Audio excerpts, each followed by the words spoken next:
अत्यंत दारिद्र्य असताना सुद्धा बाबासाहेबांचा विचार समाज मनामध्ये पेरण्याचं काम त्या काळामध्ये आनंदराव वासनिक या माणसानं केलं. आणखी एक प्रसंग मी अधिक बोलणार नाही, वक्ते बोलायचे. या कादंबरीचं नाव फुले फुलेली श्रमाची. याचा अर्थ काय?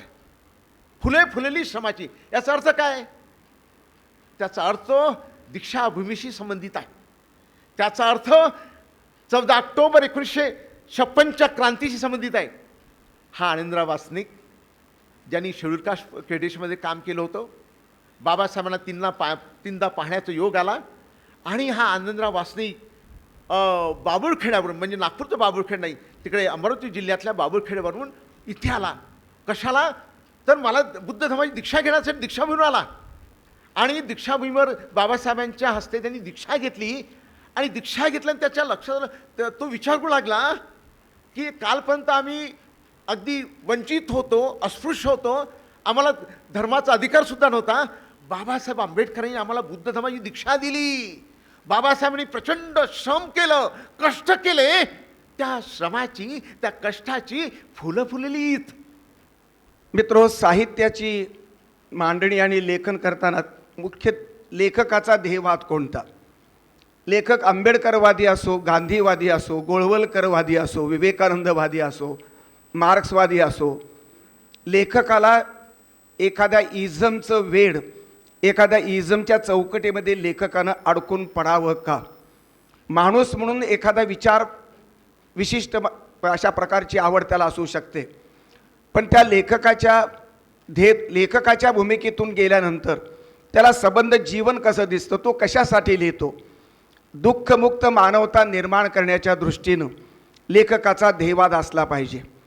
दुःखमुक्त मानवता हे आव्हान आहे, हे चॅलेंज आहे.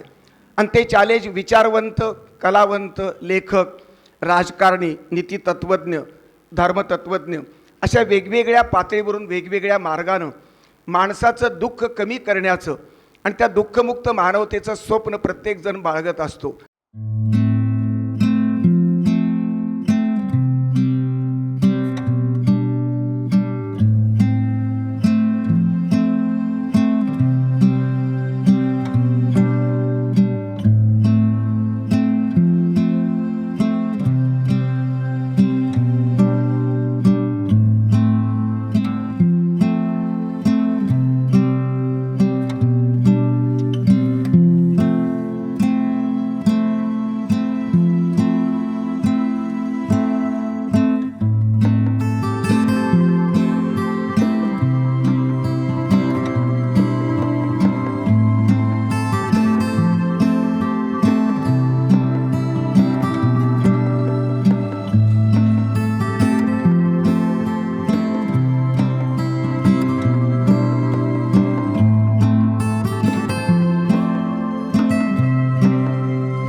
समस्त मान्यवरगण स्थानापन्न झालीत. सन्मान्य विचारपीठाला धन्यवाद देत आपण पुढे मार्गक्रमण करूया. समस्त रसिक श्रोत हो, आंबेडकरी विचारांची क्रांती डोक्यात घालीत बुद्ध तत्त्वज्ञानातील मैत्री आणि करुणेचा सागर उराशी बाळगून संघर्षाच्या पाऊलवाटा तुडवीत सुखदुःखाच्या सीमारेषा ओलांडीत मानवतेचे अत्तर हृदयाच्या कुपीत जपून ठेवणारे सन्माननीय डॉक्टर प्रदीप आगलावे. आगलावे सर एक नामवंत लेखक, साहित्यिक, विचारवंत, समाजशास्त्रज्ञ, प्रबोधनकार, प्राध्यापक, गुरु अशा विविध नामाभिधानाने अवघ्या महाराष्ट्राला सुपरिचित आहेतच. पण एक कणखर वक्ता म्हणून देश विदेशातही डॉक्टर आगलावे सरांनी आपली प्रतिमा समृद्ध केली. पण लक्षात घेण्यासारखी बाब म्हणजे त्याही पलीकडे विद्यार्थ्यांच्या व स्नेहीजनांच्या हृदयात जागा घेणारा एक सच्चा, सहृदयी, नम्र व निगर्वी माणूस म्हणून त्यांचा खरा नावलौकिक आहे. अशा व्यक्तिमत्वाने संघर्षाच्या पेनात क्रांतीची शाई भरून खेळण्या बागडण्याच्या किंबहुना तारुण्याच्या उंबरठ्यावर असणाऱ्या 18व्या वर्षी उगवता क्रांतिदूत ही कादंबरी प्रसवली. लगेचच वयाच्या 19व्या वर्षी लागोपाठ रजनी आणि फुले फुलली शमाची अशा 3 कादंबऱ्या लेखकांच्या प्रसवतात. पण जीवन जगताना लागणारे संघर्षाचे चटके, समाजाची भेदात्मक अवस्था हे सगळं न्याहाळता आणि बघता मुळात ललित लेखनाचा ध्यास असणारी लेखकाची लेखणी लेखकांना अस्वस्थ करते आणि ललित लेखनाची जागा क्रांतिप्रवणातून वैचारिक आणि संशोधनात्मक प्रांतात शिरते. मग ही क्रांतीची लेखणी पुढे सरसावत गेली आणि महाविद्यालयीन विद्यार्थ्यांपासून ते समाज परिवर्तनाच्या दिशेने ती मार्गदर्शक ठरली. जणू काय लेखणीचा ध्यास घेऊनच जन्माला आलेल्या या लेखणीने अर्थात या लेखकाने तब्बल 41 पुस्तकांच्या वर साहित्याचा प्रांत वृद्धिंगत केला. जरा टाळ्या होऊन जाऊ द्या. 41 पुस्तकं म्हणजे काय? वैचारिक, क्रांतिकारी, परिवर्तनशील लेखकांच्या कादंबरीकार म्हणून उगवता क्रांतिदूत ही कादंबरी 30 जुलै 2022ला याच सभागृहामध्ये प्रकाशित झाली. त्याचं पण अँकरिंग मीच केलं होतं. आपण सगळे त्याचे भागीदार आणि साक्षीदार आहात आणि हा सभागृहसुद्धा त्या उगवत्या क्रांतिदूतचा साक्षीदार आहे. ग्रंथालयातर्फे मी आपणा सर्वांचं स्वागत करतो. नमस्कार.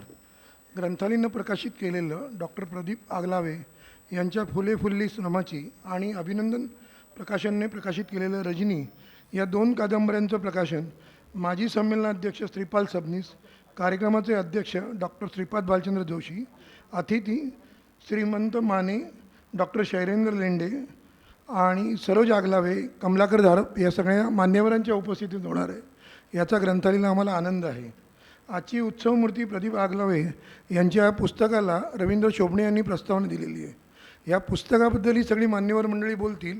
मी आत्ता नागपूरला आलो आहे, तर त्यानिमित्ताने ग्रंथालय काय करते, ग्रंथालयाचे पुढचे उपक्रम काय, याबद्दल मी तुमच्याशी सगळा संवाद साधणार आहे. आमचं हे 49वं वर्ष आहे. यावर्षी आम्हाला 3 मानाचे मोठे पुरस्कार मिळाले. एक म्हणजे आम्हाला जो मोठा पुरस्कार मिळाला तो शासनाने आम्हाला यावर्षी मोठा एक पुरस्कार दिला.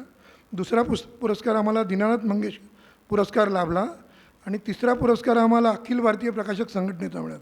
असे 3 पुरस्कार आम्हाला ग्रंथालयाला यावर्षी मिळालेले आहेत. दरमहा आम्ही आमचं शब्दरुची मासिक आहे ते आम्ही प्रकाशित करतो. याची वार्षिक वर्गणी 400 रुपये आहे. तुम्ही जर ती भरली तर तुम्ही ग्रंथालयाच्या संपर्कात राहू शकता.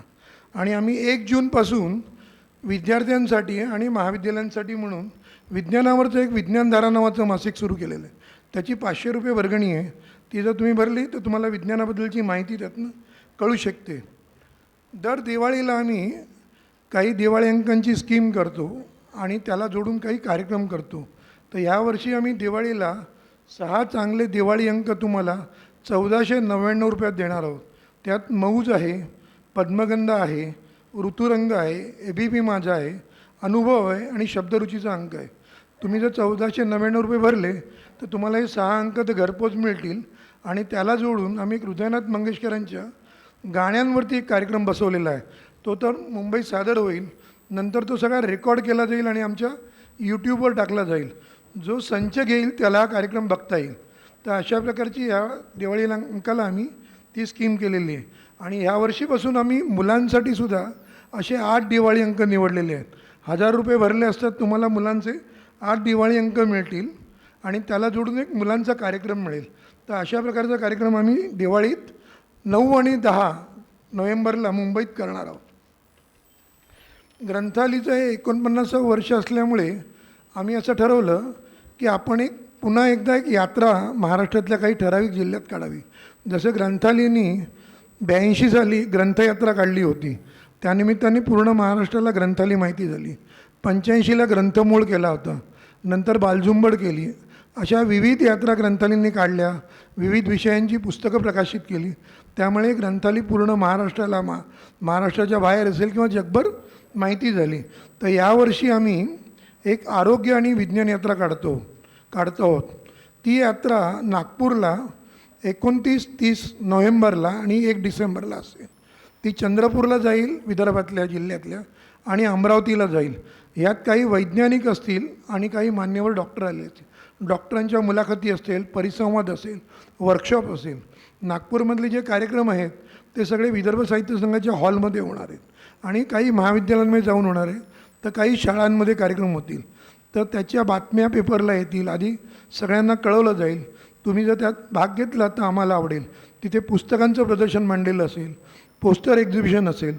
तर मी तुम्हाला सगळ्यांना आवाहन करतो की ज्यावेळी ती यात्रा नागपूरला येईल त्यावेळी तुम्ही त्यात सहभाग घ्या.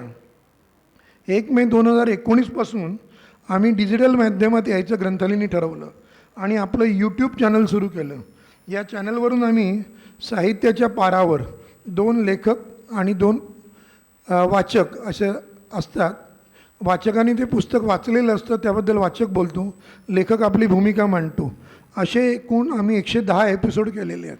ते सगळे एपिसोड तुम्हाला आमच्या ग्रंथालय वॉच या यूट्यूबवर बघता येतात. दुसरा आहे तो ग्लोबल साहित्य सफर. जगातली जी चांगली क्लासिक्स आहेत ती आम्ही 100 क्लासिक निवडलेली आहे. त्या पुस्तकांची ओळख आम्ही मराठीतनं करून देतो. तो लेखक राहतो कुठे, तो दिसतो कसा, त्याचे फोटोग्राफ्स, याची सगळी माहिती तुम्हाला मिळते, पुस्तकाबद्दलची माहिती मिळते. अशा प्रकारचा दुसरा कार्यक्रम आहे. तिसरा कार्यक्रम आहे तो लोकल लेखिका. तो संजीवनी खेत सादर करतात. जगभरातल्या ज्या लेखिका आहेत त्या आम्ही 100 निवडलेल्या आहेत. त्यांच्या पुस्तकाची माहिती, लेखिकेबद्दलची माहिती या कार्यक्रमात दिली जाते. तर अशा प्रकारचे 5 कार्यक्रम आम्ही त्या ग्रंथालय वॉच या यूट्यूब चॅनलवरून करत असतो. दुसरं, 5 वर्षापूर्वी शासनाने आम्हाला एक चांगली बँड्राला जागा दिलेली आहे. त्या जागेला आम्ही प्रतिभांगणे नाव दिलेलं आहे. त्या जागेत आम्ही खूपशा ॲक्टिव्हिटीज करतो, काही कार्यक्रम करतो, काही वर्कशॉप करतो. तर त्या चॅनलच्या नावाने आम्ही काही कार्यक्रम सुरू केलेले आहेत आणि ते त्या चॅनलवरून होतात. जाणता सुजाणता, सुजाण पालकत्व, विज्ञानधारा, कॉर्पोरेट गप्पा, जीवनोत्सव आणि कॉलेजच्या विद्यार्थ्यांसाठी ईशान्य आर्य यांची व्याख्यानं, अशा प्रकारचे 6 कार्यक्रम या चॅनलवरून होतात. जसं ग्रंथालयाने 75 साली सांगितलं की चांगलं वाचलं पाहिजे म्हणून नवनवीन विषयांची पुस्तकं काढली, गावागावापर्यंत नेली, यात्रा काढल्या, तसंच चांगलं तुम्ही बघा म्हणून यूट्यूब चॅनल सुरू केलं. आता ग्रंथालय निसन या नावाने ऑडिओ बुकमध्ये सुद्धा आम्ही आलेलो आहोत.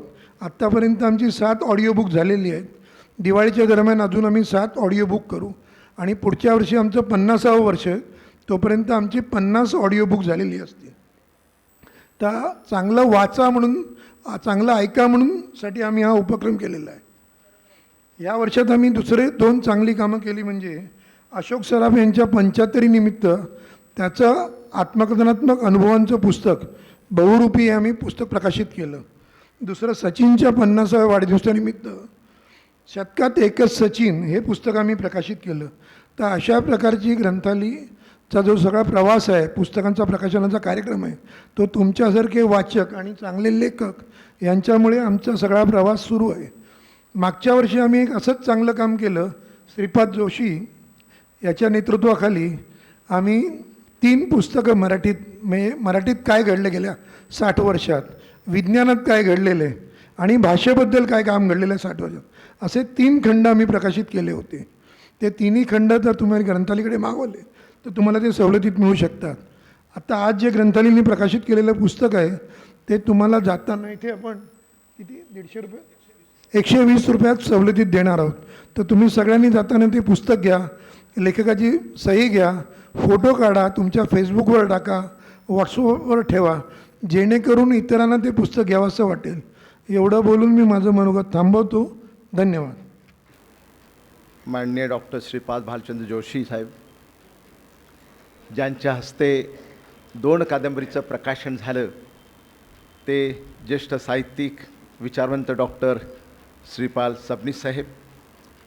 या प्रसंगी प्रामुख्यानं प्रमुखातून उपस्थित असलेले लोकमतचे संपादक श्रीमंत माने, कादंबरी भाष्य करणारे डॉक्टर शैलेंद्र लेंडे,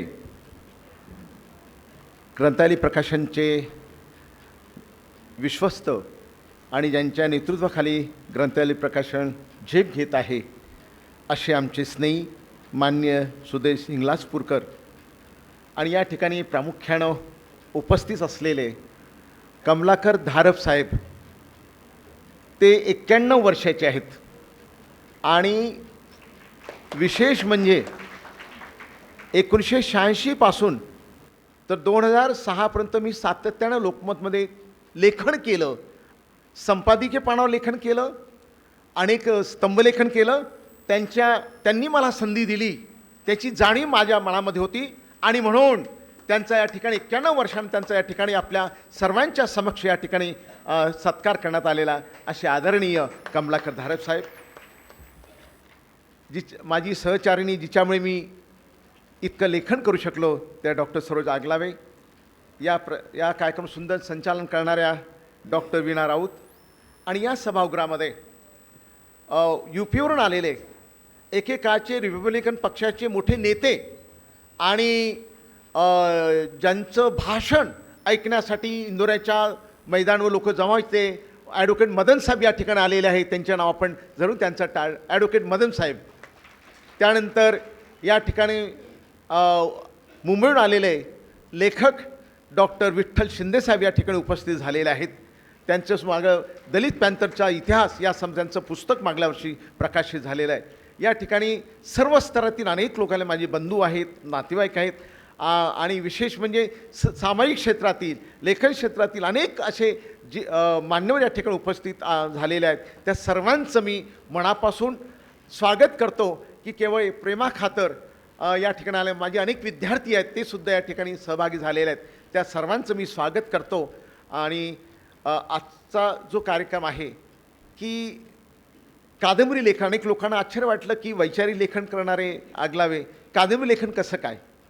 तर आपल्याला माहीत असेल, मी सांगू इच्छितो की 11वी वर्गामध्ये असतानाच लेखनाला मी प्रारंभ केला आणि माझी पहिली कादंबरी जी उगवता क्रांतिदूत ही कादंबरी वडिलांनी लिहून घेतली, अक्षरशः लिहून घेतली. माझ्या कादंबरीचा पहिला म्हणजे ज्याला म्हणू वाचक म्हणजे माझे वडील नागोराव आगलावे. आणि विशेष म्हणजे त्यावेळी मी आश्रममध्ये राहतो, मी गांधी आश्रममध्ये, माझ्या लेखनाला सुरुवात गांधी आश्रममधून झालेली आहे. मी लेखन गांधी आश्रममध्ये करायचं, घरी गेल्यानंतर रात्री मी वडिलांना वाचून दाखवायचं. अशा पद्धतीनं त्या कादंबरीला मी 12 डिसेंबर 1978ला सुरुवात केली आणि 16 जानेवारी 1979ला ती कादंबरी पूर्ण केली. 34 दिवसामध्ये ती कादंबरी, पहिली कादंबरी मी लिहिली. आणि दुसरी जी कादंबरी आहे उगवता क्रांतिदूत, ही कादंबरी म्हणजे त्यावेळी मौज प्रकाशन, आपला माहीत असेल जसं ग्रंथालय प्रकाशन आहे तसं मौज प्रकाशन, मुंबईचं प्रसिद्ध प्रकाशन, त्या प्रकाशनाने एक स्पर्धा ठेवलेली होती. आणि ती स्पर्धा अशी होती की चरित्र कादंबरी लेखन, म्हणजे तुम्ही एखाद्या महान नेत्यावरच नाही तर सर्वसामान्य लोकांवर सुद्धा, जो सर्वसामान्य माणूस असेल त्याच्यावर सुद्धा आपण कादंबरी लिहू शकता आणि ती पाठवा, अशा प्रकारची स्पर्धा होती. आणि ती स्पर्धा जेव्हा मी म्हणजे त्या स्पर्धेची बातमी वृत्तपत्रामध्ये वाचली तेव्हा माझ्या लक्षात आलं की मी कादंबरी, माझी पहिली कादंबरी पूर्ण झाली होती आणि दुसरी कादंबरी मग मी कोणावर लिहायचं मी विचार करू लागलो. आणि मी आश्रममध्ये राहत असता माझ्या लक्षात आलं, आश्रममध्ये काम करणारे एक आनंदराव वासनिक नावाचे कार्यकर्ते होते. आनंदराव वासनिक, त्यांची मुलं आणि मुली इथे आलेले आहेत. त्यांचं नंतर आपण यांना सैव बोलू, त्यांची मुलं आणि मुली इथे आहेत. तर आनंदराव वासनिक एक म्हणजे वृद्ध अशा प्रकारचे ते कार्यकर्ते होते. आणि ते माझ्या लक्षात यासाठी राहिले की सेवाग्राममध्ये जेव्हा आंबेडकर जयंती व्हायची, त्या आंबेडकर जयंतीमध्ये भाषणाला त्यांना बोलवायचं, आनंदराव वासनिकांना बोलायचं. आणि मला वाटलं की माझ्या दृष्टीनं आनंदराव वासनिक बाबासाहेबांवर भाषण देतात म्हणून मोठा माणूस. म्हणजे तेव्हा मी विद्यार्थी, BA 12वी झालेला, आता BA पाठवला शिकत असताना, आणि माझ्या दृष्टीनं आनंदराव वासनिक हे मोठे कार्यकर्त्यांचं भाषण मी ऐकलं होतं सेवाग्राममध्ये आंबेडकर जयंतीच्या संदर्भात. तेव्हा मला वाटलं की त्यांच्यावर आपण लिहिलं पाहिजे. आणि मग मी आनंदराव वासनिकची मुलाखत घेतली, अनेक मुलाखती घेतल्या. आणि मुलाखती घेतल्यानंतर त्यावर जी कादंबरी लिहिली, ती कादंबरी या ठिकाणी ती कादंबरी आहेत. ती कादंबरी म्हणजे अजूनही जपून, म्हणजे अनेक लोकांना असं म्हणू नये की तुम्ही म्हणता की 19व्या वर्षी तुम्ही कादंबरी लिहिल्यात आणि आत्ता प्रकाशित करतायत, त्याला पुरावा काय. त्याचा पुरावा म्हणजे तेव्हाच हस्तलिखित, तेव्हा लिहिलेले इथे तारखासहित, म्हणजे कोणत्या तारखेला कोणती कादंबरीची तारीख आहे, जो उगवता क्रांती लिहिलेलं आहे त्याचे म्हणजे पुरावे आपल्यासमोर आहेत. आणि ही दुसरी कादंबरी जी आहे फुले फुलेली श्रमाची, ही फुले फुलेली श्रमाची ऑक्टोबरमध्ये सुरू केली, नोव्हेंबरमध्ये संपवली 1979मध्ये ही दुसरी कादंबरी. आणि ही कादंबरी म्हणजे या कादंबरी शीर्षक बघा तुम्हाला लक्षात येईल की हा जो माणूस आहे आनंदराव वासने, एक सामान्य माणूस, आंबेडकरी चळवळीतला माणूस, गांधी आश्रममध्ये राहत होता, एक तिथे कार्यकर्ता होता, तिथे एक म्हणजे कर्मचारी होते. पण आनंदराव वासने माणूस हा मात्र आंबेडकरी चळवळीतला एक प्रामाणिक कार्यकर्ता, म्हणजे अत्यंत दारिद्र्य असतानासुद्धा बाबासाहेबांचा विचार समाज मनामध्ये पेरण्याचं काम त्या काळामध्ये आनंदराव वासने या माणसानं केलं. आणखी एक प्रसंग मी अधिक बोलणार नाही, वक्ते बोलायचे. या कादंबरीचं नाव फुले फुलेली श्रमाची. याचा अर्थ काय? फुले फुलेली श्रमाची याचा अर्थ काय? त्याचा अर्थ दीक्षाभूमीशी संबंधित आहे. त्याचा अर्थ 14 ऑक्टोबर 1956च्या क्रांतीशी संबंधित आहे. हा आनंदराव वासनिक ज्यांनी शेड्यूल कास्ट फेडरेशनमध्ये काम केलं होतं, बाबासाहेबांना तीनदा पाहण्याचा योग आला.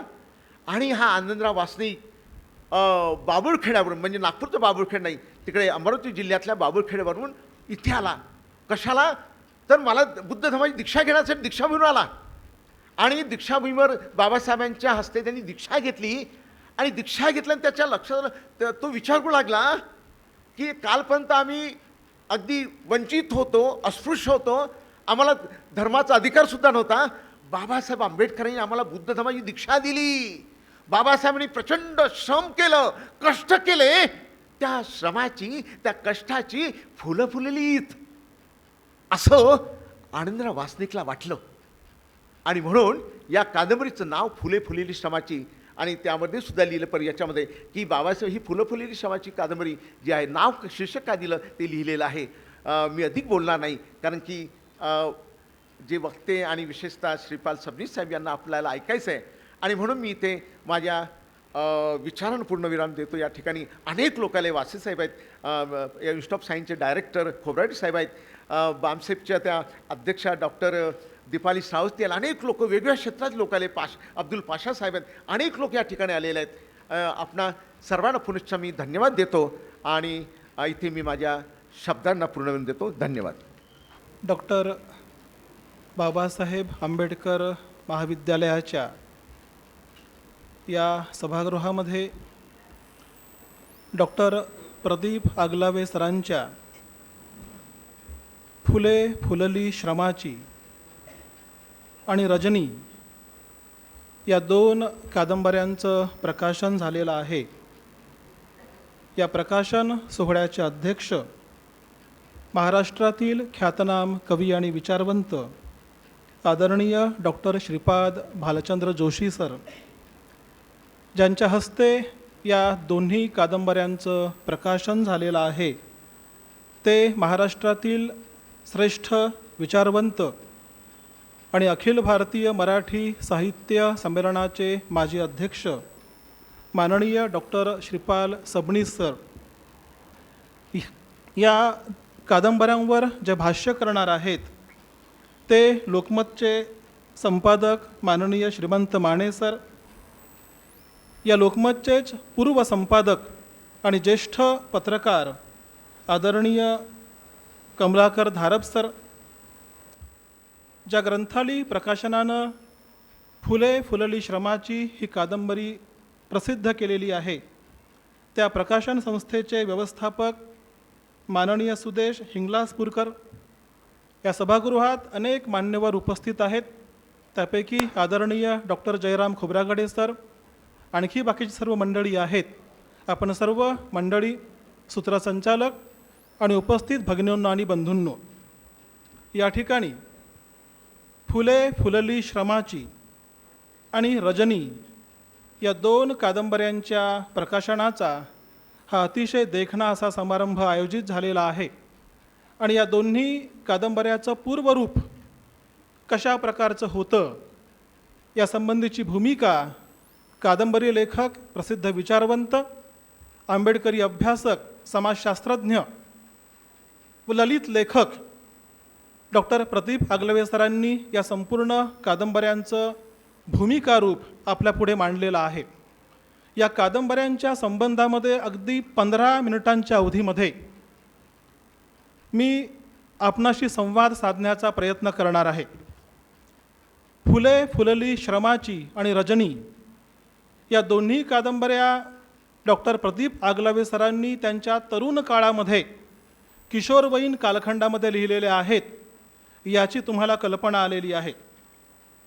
या दोन्ही कादंबऱ्यांच्या रूपातून एखादा आंबेडकरी विचारदृष्टीचा लेखक त्याच्या तरुणपणाच्या कालखंडात कशा प्रकारे साहित्याच्या आणि संस्कृतीच्या क्षेत्रात धडपड करू पाहत होता याचं सूचन एकंदर या दोन्ही कादंबऱ्यांच्या रूपातून आपणाला पाहायला मिळतं.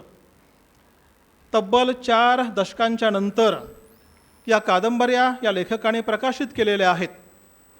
मी हे तुम्हाला सांगितलं पाहिजे की लेखनाची प्रक्रिया ही सतत आणि संतत प्रत्यक्ष आणि मनात सुरू असणारी प्रक्रिया असावी लागते. तेव्हाच आपणाला काहीतरी नवीन अशा प्रकारच्या तत्वांना आणि सत्वांना लोकांना देऊ शकता आणि ते सामर्थ्य आपल्या वाणीत आपल्या लेखनात येऊ शकतं, येत असतं. आणि याचं दर्शन एकंदर या दोन्ही कादंबऱ्यांच्या लेखन रूपातून आपणाला पाहायला मिळतं. लेखकाचं लेखकपण हे काही एका दिवसात, एका वर्षात, 5 वर्षात, 10 वर्षात घडत नसतं, तर त्याकरता स्वतःच्या तरुणपणाच्या कालखंडापासून तर अलीकडच्या कालखंडापर्यंत आपणाला सतत रियाज करावा लागतो, सराव करावा लागतो. आणि या सरावाच्या सातत्यातून स्वतःचं लेखनरूप आकारास येत असतं याचं दर्शन एकंदर या दोनही कादंबऱ्यांच्या रूपातून आपणाला पाहायला मिळतं. सरांनी सांगितल्याप्रमाणे आणि आपणास माहीत असल्याप्रमाणे फुले फुलली श्रमाची ही कादंबरी मुळामध्ये यशवंत महाविद्यालय येथे विद्यार्थी असणाऱ्या प्रदीप आगलावे यांची कादंबरी आहे. या कादंबरीकडे पाहत असताना त्या काळचा हा तरुण एकंदर आपल्या समाज संकेतांना, समाजरूपांना, समाजाच्या ताण्याबाण्यांना कशा प्रकारे समजून घेऊ पाहत होता हे एकंदर या कादंबरीच्या रूपातून अतिशय चपखल स्वरूपामध्ये आपल्यापुढे आलेलं आहे. या कादंबरीचा नायक आनंदराव वासनिक नावाचा सर्वसामान्य व्यक्ती आहे. 4था वर्ग नापास झालेला आणि स्वतःच्या जीवनाला घडवू पाहणारा, एका छोट्याशा खानापूर नावाच्या गावातला शेतकरी कुटुंबातला, किसन आणि भगवंत या 2 भावांचा भाऊ असलेला, घरी दारिद्र्य असलेला, आई लहानपणी मृत्युमुखी पडलेली अशा अवस्थेतला आणि हा 4थ्या वर्ग नापास झालेला एक छोटासा दलित वर्गातला व्यक्ती, मुलगा स्वतःला घडवण्याकरता कशा प्रकारे संघर्ष करत असतो हे संघर्ष चित्र एकंदर या कादंबरीच्या रूपातून आपल्या पुढे आलेलं आहे. ही कादंबरी वास्तवाच्या दृष्टिकोनातून डॉक्टर प्रदीप आगलावे सरांनी लिहिलेली आहे याचं दर्शन एकंदर पानापानांतून आपणाला घडताना दिसतं.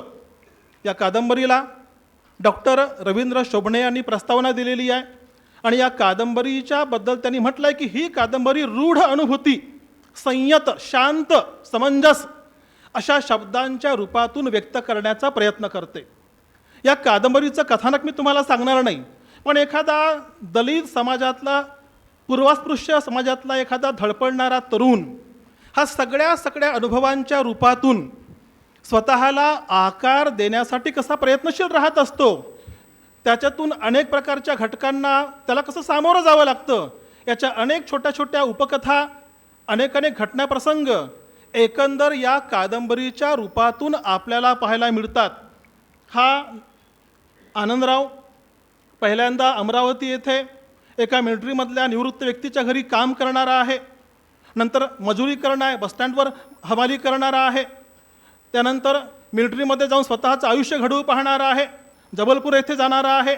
इंदोरच्या माळवा मिलमध्ये काम करू पाहणारा आहे. त्यानंतर पुन्हा स्वतःकरता कुटुंबाला पुढे नेऊ पाहणारा आहे. कांदे बटाटे विकू पाहणारा आहे. त्यानंतर पुन्हा नागपूरला येऊ पाहणारा आहे. आणि शेवटी मग ह्या सगळ्या गोष्टी करत असताना आपलं आणि समाजाचं आंतरिक नातं जे आहे ते सिद्धही करू पाहणारा आहे. मी तुम्हाला सांगितलं पाहिजे की ही कादंबरी स्वातंत्र्यपूर्व कालखंडातील एकंदर दलित मनाचा व्यक्तिरंग आपल्यापुढे साकार करण्याचा प्रयत्न करते.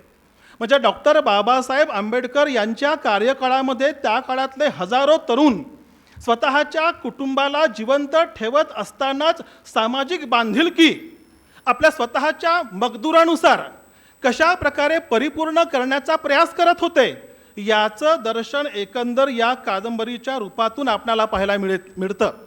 या कादंबरीमध्ये केवळ आनंदराव वासनिक याच्या जीवनप्रवासाला नाही आहे, तर सोबतच डॉक्टर बाबासाहेब आंबेडकरांच्या अनेकानेक चळवळींचं रूप काही छोट्या छोट्या प्रसंगांच्या रूपातून आपणाला पाहायला मिळतं.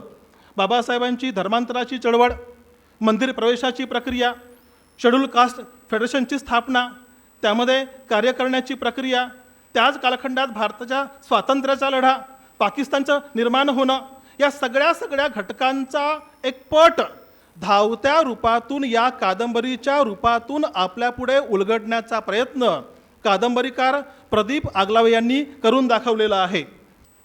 डॉक्टर प्रदीप आगलावे सरांनी त्यांच्या तरुणपणाच्या कालखंडात लिहिलेले आहेत आणि या कादंबऱ्यांच्या कथानकाच्या विकासाला अद्यापही भरपूर वाव आहे. किंबहुना पुढच्या कालखंडामध्ये डॉक्टर आगलावे सर आणखी उत्तमोत्तम कादंबऱ्या निर्माण करू शकतील याची जी एक पाऊलवाट जी तरुणपणाच्या काळात त्यांनी तयार केली होती ती त्यांना आणखी पुढे गतिशील करता येणं शक्य आहे. ही क्षमता या कादंबरीच्या, या दोन्ही कादंबऱ्यांच्या रूपातून आपणाला पाहायला मिळते. शेवटी मी तुम्हाला सांगू इच्छितो की साहित्य आणि समाजशास्त्र यांच्यामध्ये भाषेचा फरक असतो.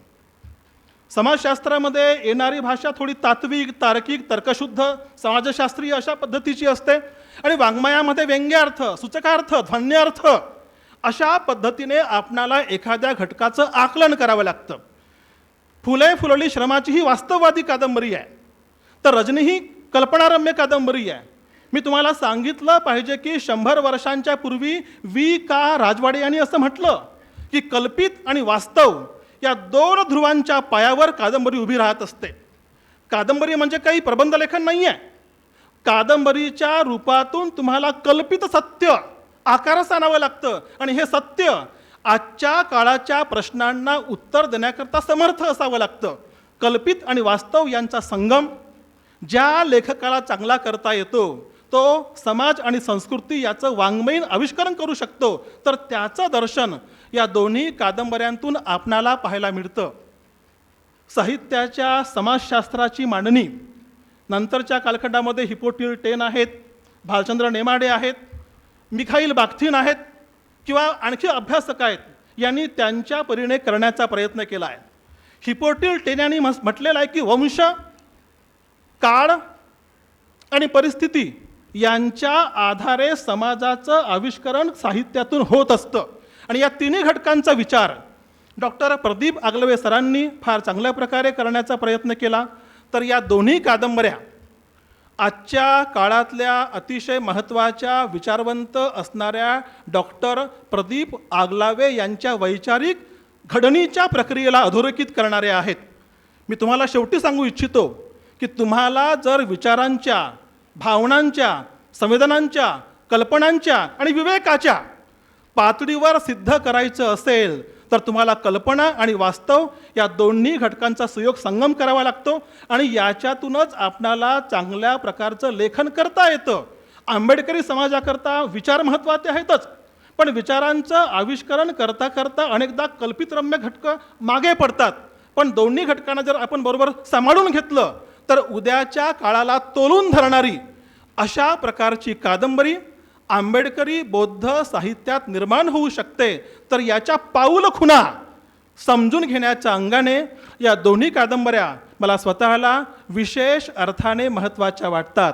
या दोन महत्त्वाच्या कादंबऱ्या 4 दशकांच्या काळी लिहिल्याबद्दल आणि स्वतःचं लेखकपण सतत सिद्ध केल्याबद्दल मी सरांचं मनापासून अभिनंदन करतो, सरांना शुभेच्छा देतो आणि माझ्या वाणीला या ठिकाणी विराम देतो. सर्वांना मनापासून धन्यवाद. नमो बुद्धाय. जय भीम. डॉक्टर प्रदीप आगलावे सरांच्या दोन कादंबऱ्यांच्या प्रकाशनासाठी आपण सगळेजण जमलेलो आहोत. ज्यांच्या अध्यक्षतेखाली हा कार्यक्रम होतो आहे ते अखिल भारतीय मराठी साहित्य महामंडळाचे माजी अध्यक्ष, ज्येष्ठ कवी श्रीपाद भालचंद्र जोशी सर. ज्यांच्या हस्ते प्रकाशन होते आहे ते मराठी साहित्य संमेलनाचे माजी अध्यक्ष आदरणीय श्रीपाल सबनीस सर. ग्रंथालीचे विश्वस्त हिंगलासपूरकर सर,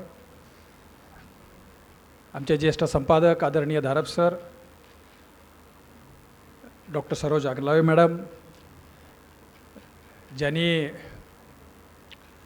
या दोन्ही पुस्तकांवरती सुंदर भाष्य केलं असं लेंडे सर, आणि सभागृहामध्ये जमलेले सर्व बंधू भगिनींनो, खरं तर या दोन्ही पुस्तकांवरती भाष्य करण्यासाठी मी इथं उभा नाही आहे. मला अजून प्रश्न पडला आहे की मला का निमंत्रित केलं आहे. आगलावे सरांचं लोकमतवरती अधिक प्रेम असल्यामुळं कदाचित त्यांनी धारप सरांना पण आणि मला पण निमंत्रित केलं असावं.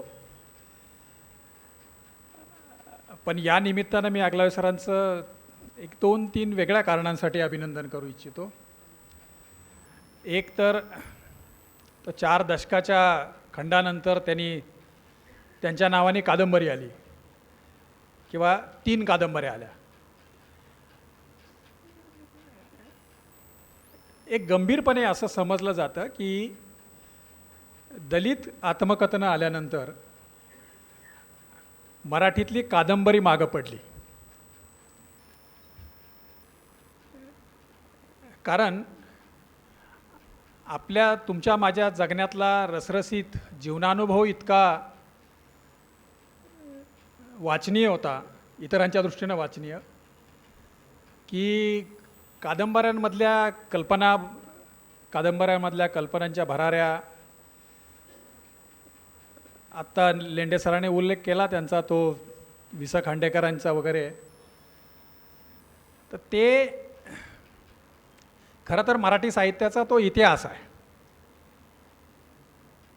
कारण डॉक्टर बाबासाहेब आंबेडकरांनी समाजातल्या तळागाळामध्ये जो फुंकलेला प्राण होता, त्याच्यामुळं आलेलं जे आत्मभान होतं आणि त्याच्यामधून आपण जे भोगलं ते सांगायला पाहिजे इतरांना. कदाचित इतरांना त्याच्यापासून प्रेरणा पण मिळेल आणि सगळ्यात महत्त्वाचं म्हणजे त्या दुःखाची अनुभूती जी इतरांच्या मनात असेल ती कुठंतरी जागी होईल. अशातनं आपल्याकडं आत्मकथनं मोठ्या प्रमाणावरती आली. आणि मला वाटत नाही, कदाचित सबनीस सर आणि जोशी सर सांगतील त्या संदर्भात, मला वाटत नाही की भारतातल्या अन्य भाषांमध्ये अशा पद्धतीनं आत्मकथनाचा एक मोठा फेज हा कुठं आलेला नाही आहे. मराठी नंतर आला तो. आपण तोपर्यंत प्रेमचंदांच्या गोदानापासून सगळीकडं त्याच्यातली पात्र म्हणजेच आपण वगैरे असावं असं समजत गेलो. प्रत्यक्षात ते वास्तव किंवा म्हणजे थेट नव्हतं.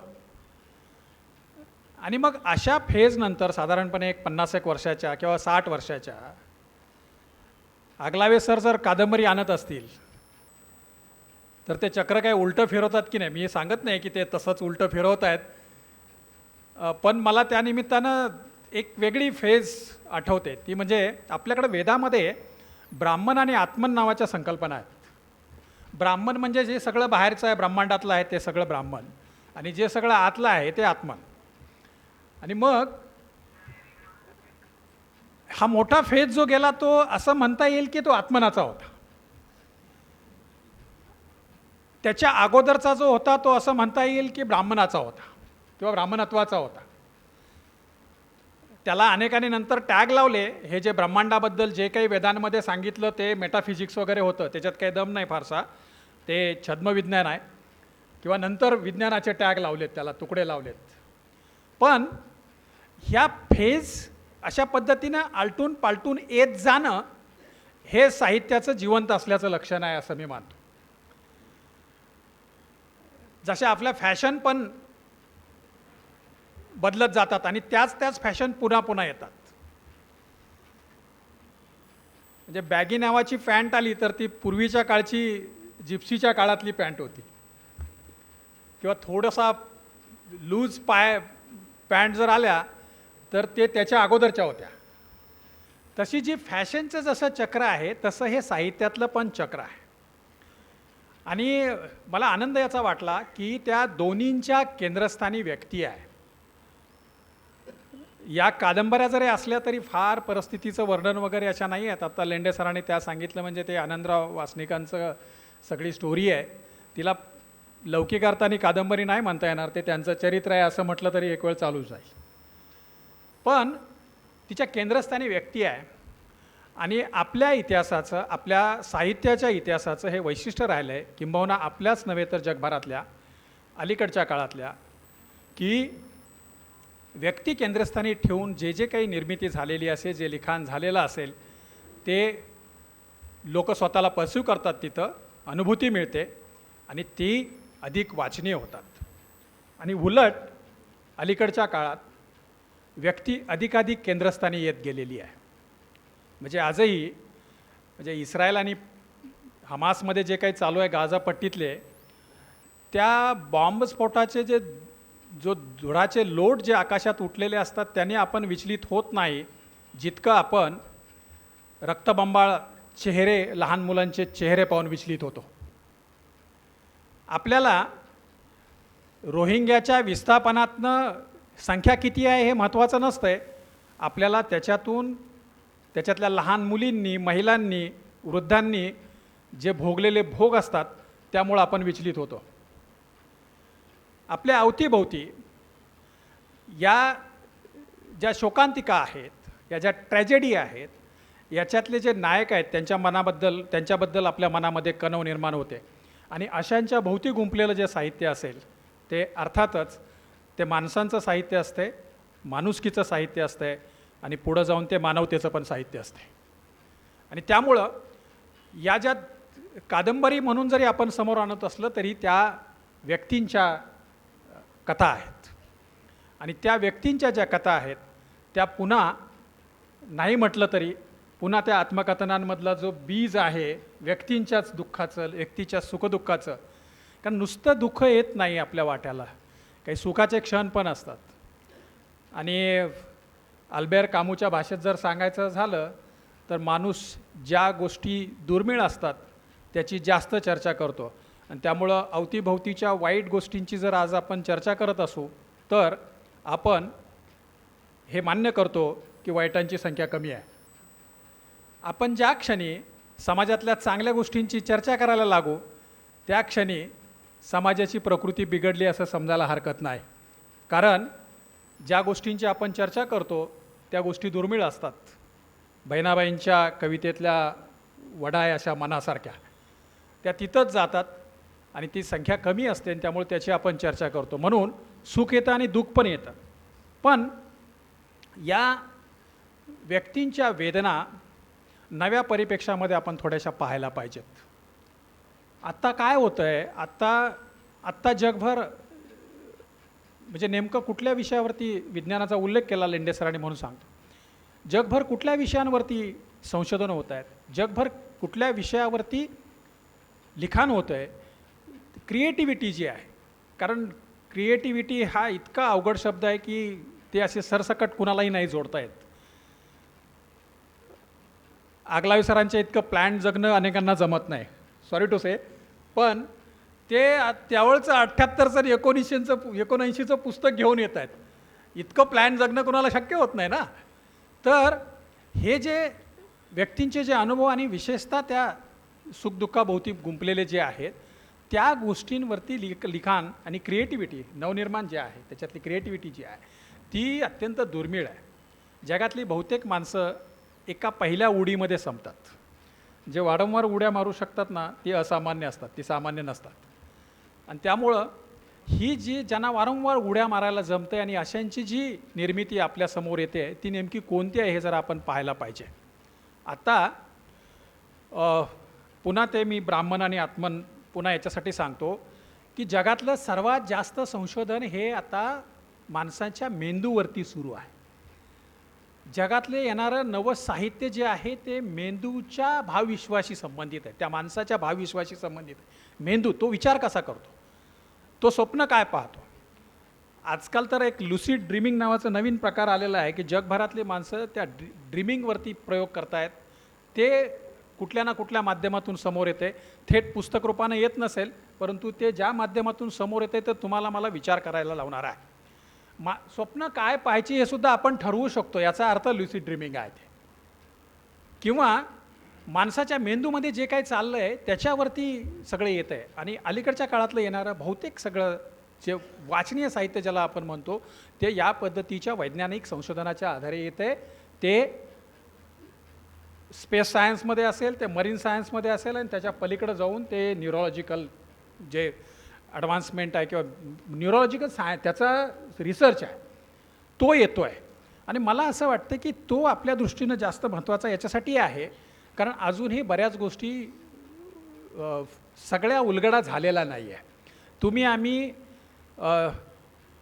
ज्या द्रविडियन कल्चरबद्दल बोलतो, आम्ही ज्या सिंधू संस्कृतीतल्या वैशिष्ट्यांबद्दल बोलतो, आम्ही सामाजिक संदर्भ म्हणून द्रविडियन आणि आर्यन अशा पद्धतीच्या कल्चर्सबद्दल बोलतो, मुळात त्याचा सगळ्याचा शोध 100 वर्षापूर्वीचाच आहे.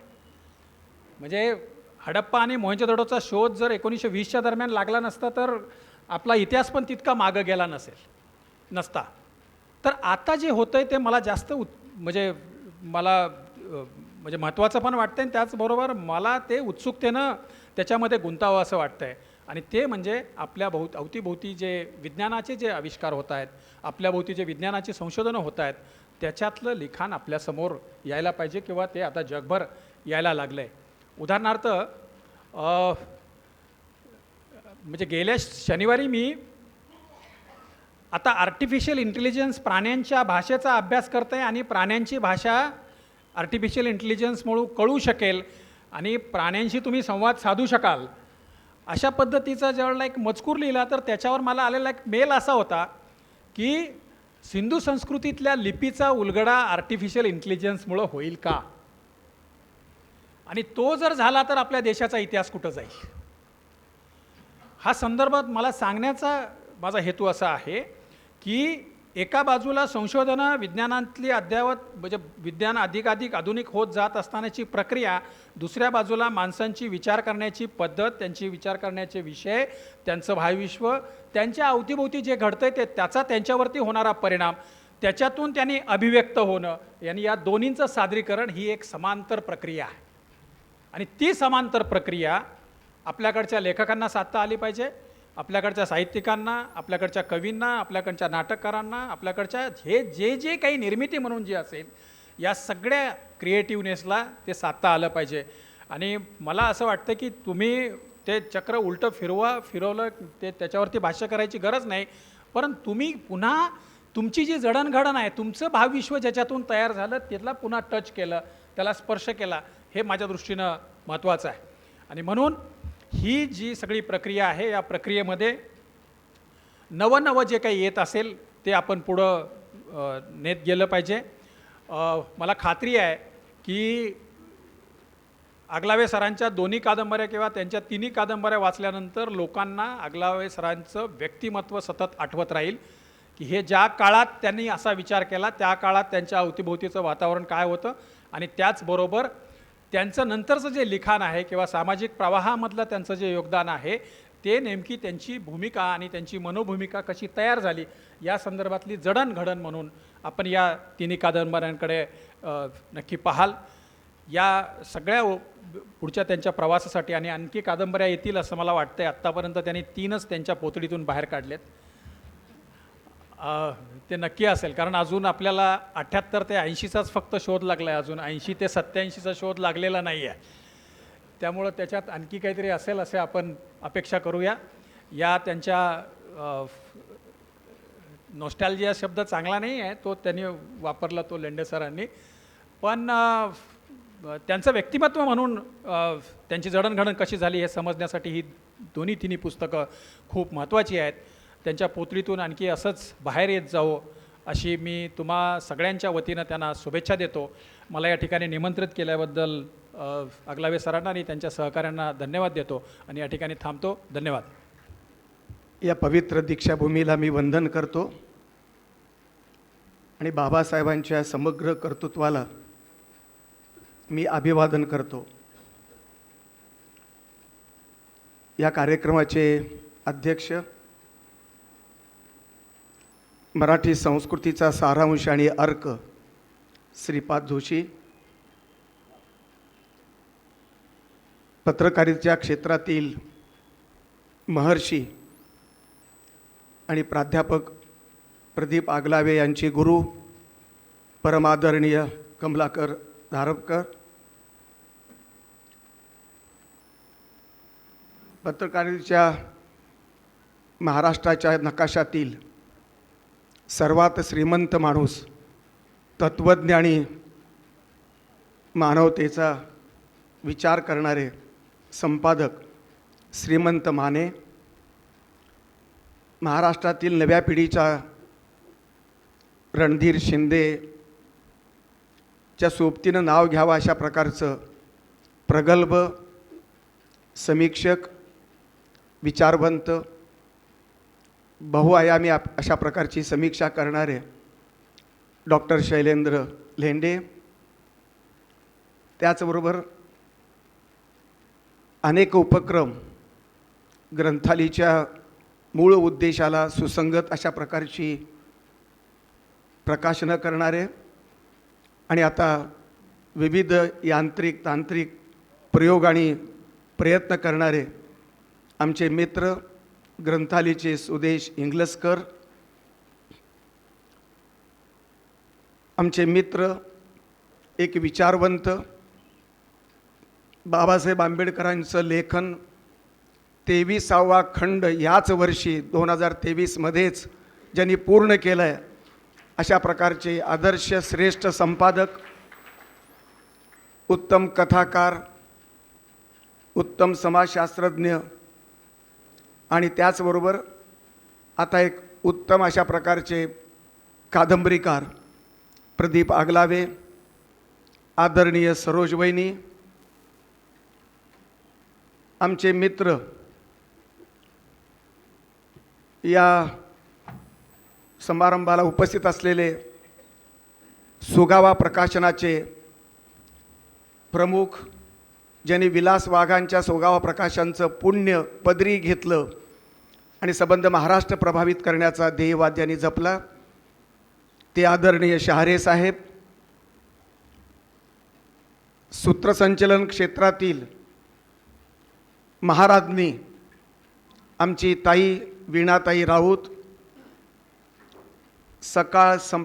आपल्या सकाळ पेपरचे एक अभ्यासू आणि जिज्ञासू अशा प्रकारचे पत्रकार यादव, या कार्यक्रमाला उपस्थित सन्माननीय डॉक्टर जयराम खोब्रागडे, आमचे मित्र आणि अत्यंत निष्ठावंत अशा प्रकारचे आंबेडकरवादी लेखक LT लवात्रे, ज्यांनी प्रदीप आगलावेने ज्यांचा उल्लेख केला, गौरव केला, ते सन्माननीय मदन वकील साहेब, विठ्ठल शिंदे, माझ्या बंधूंनो आणि भगिनीनो,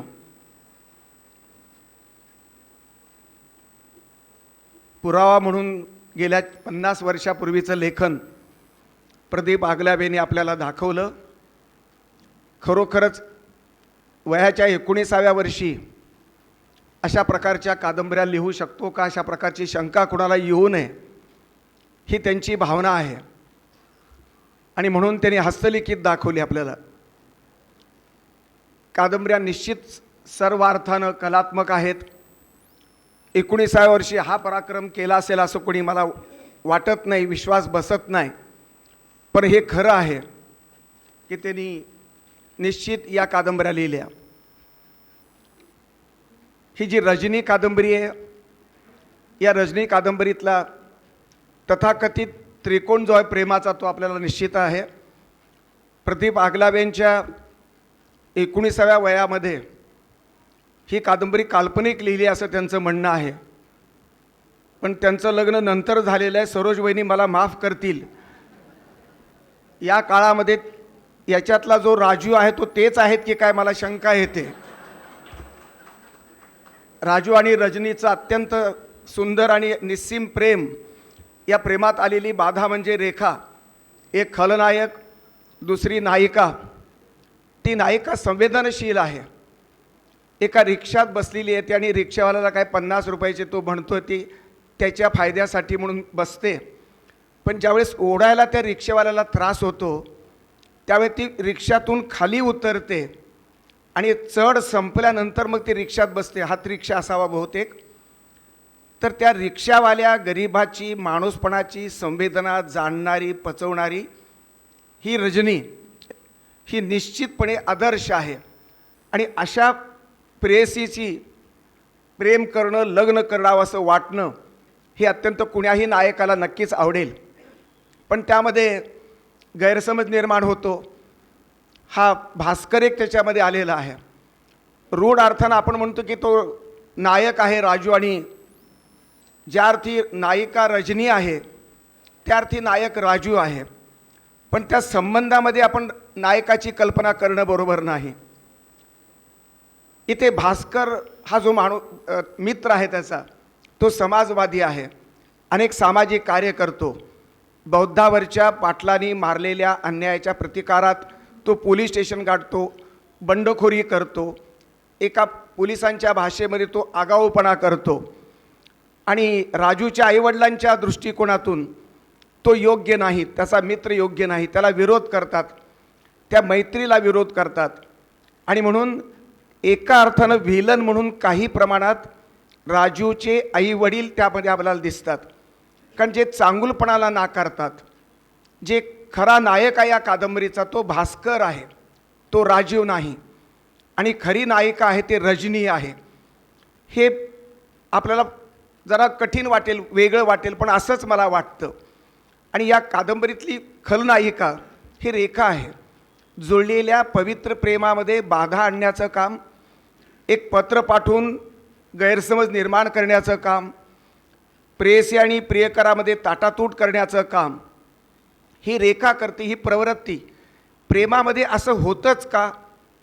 प्रत्येक कालखंडातल्या, प्रत्येक समाजातल्या प्रियकर प्रेयसींना मुक्त अशा प्रकारचं प्रेम करायला परवानगीच मिळत नसते.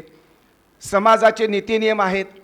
तो नियतीवाद आहे की दैववाद आहे की परिस्थितीजन्य अशा प्रकारची प्रेम म्हणजे दुःख, प्रेम म्हणजे विरह हे अटळच असतं का? अशा प्रकारच्या जाणीवेतून प्रदीप आगलावे यांनी सुंदर अशा प्रकारची कलाकृती आपल्यासमोर ठेवलेली आहे. आणि मग तो गैरसमज दूर होतो, तोही भास्करमुळेच. हा भास्कर अत्यंत जबरदस्त अशा प्रकारचा कार्यकर्ता आहे. तो परिवर्तनवादी आहे आणि तो परिवर्तन घडवून आणतो. तो रजनी ज्यावेळेस मुंबईला असते, त्यांच्यामध्ये विराहात होतो, त्यावेळेस त्याला या नायकाला सुधारण्याचं काम करतो. नायक आत्महत्येसाठी प्रयत्न करतो, तो बेशुद्ध पडतो. तो अशा प्रकारच्या अवस्थेमध्ये आईवडील त्याच्यावर केस घालतात, तो तुरुंगात जाऊन येतो. एवढी सगळी शिक्षा भोगूनसुद्धा आपल्या मित्रप्रेमाला तो न्याय देतो. वडील मेल्यानंतर ही जी रजनी जाते, त्यानंतर रजनीचं निमित्त केलं जातं. आणि मग पहिलेच्या मुलावर लग्न केलेलं, दुसऱ्या मुलावर लग्न केलं, असं रेखा त्याच्यात लिहिते. ही अत्यंत प्रेमातली विसंगती, विसंवाद, जीवनातल्या विसंगतीवरती, विसंवादावरती बोट ठेवून त्या भावनेला कुठेतरी आकार देण्याचं काम योग्य त्या संवादातून प्रदीप आगलावे करू पाहतात. मित्र हो, राजू हा दैववादी आहे, पण भास्कर दैवाला विरोध करतो आहे. आणि म्हणून वेगवेगळ्या संदर्भातलं, वेगवेगळ्या पातळीवरचं हे संबंध, भास्करचं जीवनकथा आणि राजूची जीवनकथा ही आपल्याला आदर्श वाटते. हे दोन नायक म्हणायचं असेल तर भास्करही आहे, प्रेमातला नायक तो राजू आहे.